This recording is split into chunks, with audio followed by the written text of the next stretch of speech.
Can Zhen Huan, blessed with both beauty and talent, truly outshine all in the imperial harem and enjoy everlasting favor?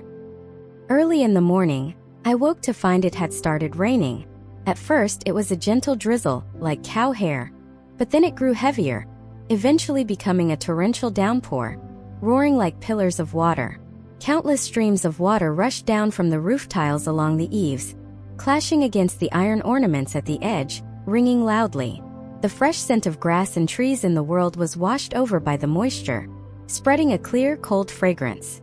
By the afternoon, the rain intensified. I glanced at the sky and said softly, "Lu Zhu, fetch the umbrella for me, I'm going out."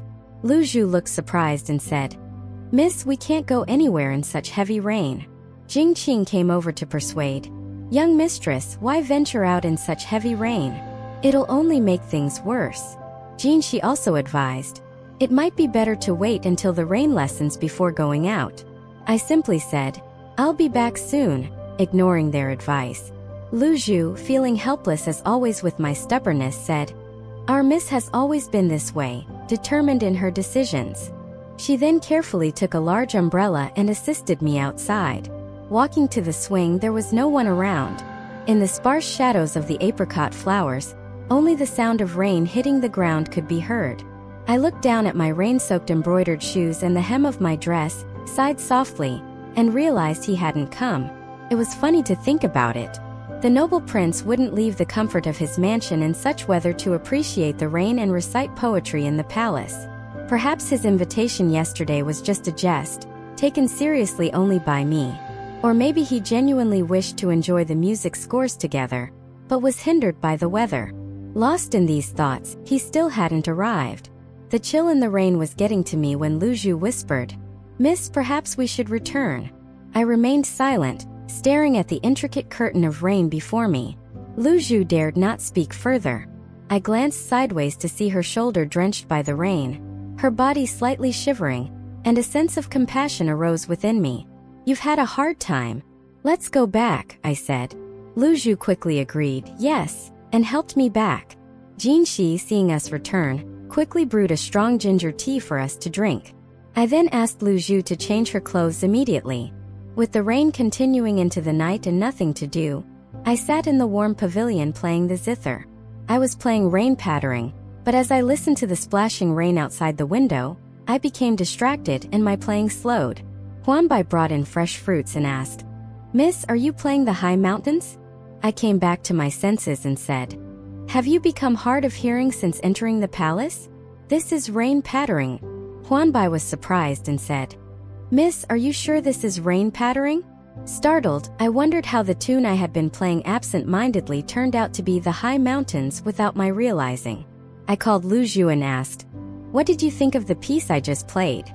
Lu Zhu replied, "Are you talking about the high mountains just now? It never seemed better than other pieces before, but listening today for some reason, it felt particularly melancholic." I felt a chill in my heart and after a long pause said, "Light some sandalwood incense." Lu Zhu complied and Huan whispered, "It's spring. It's not the season for sandalwood. Are you feeling troubled, miss?" I glanced at her and said, "I'm tired. Let's go to sleep." I tossed and turned in bed, unable to fall asleep. Sandalwood incense, known for its calming and thought-collecting properties, couldn't ease my restlessness. How could I not be troubled? The high mountains, the moon rises small. Such a tiny moon, why so bright and clear? My thoughts dwell on distant roads. A day without sight of him leaves my heart quietly yearning. The sound of the zither often reveals the heart's emotion, and it seems my heart has been captivated, unable to let go even after just a day. How terrifying and dangerous this is for me. He is the Prince of Qinghe, and I am the noble consort Huan, with no supposed connection between us, especially since I am a consort without favor, secluded from the world. I understand that from the moment my name was recorded in the palace registers, my life was bound to the emperor, a man whose face I've never clearly seen. To harbor feelings for another man, especially the emperor's brother, is nothing but harmful and futile for me. I suddenly sat up in bed, staring at the small flickering flame on the bedside lotus candle holder, and decided that from this moment, while I still can maintain a distance, I must not see him again. Having made up my mind, I avoided going near the swing for several days. Even Mei Zhuang didn't visit, citing the emperor's recent illness due to exposure to rain and the need to attend to him. Knowing that the Prince of Qinghe would likely visit the palace to inquire after the emperor's health, I didn't step outside my quarters, fearing another encounter. However, my heart felt uneasy. After several stifling days, upon hearing the emperor had recovered and the visiting dignitaries had left, I finally ventured out to clear my mind. Usually secluded in Tangli Palace, I dressed simply, with only a few plain jewels adorning my hair, far from the lavish attire of the court. Yet, as I prepared to leave, a tightness in my chest suggested a sliver of hope, perhaps a fear of meeting him again. I sat back down before the mirror, chose a jade hairpin, and arranged a handful of silver hairpins into a crescent shape in my hair. As I was about to put on a pair of beaded earrings, the reflection of Chang'e fleeing to the moon on the mirror's edge caught my eye, reminding me of the verse, "Gazing at the azure sky and the sea night after night, where does my heart find its rest?"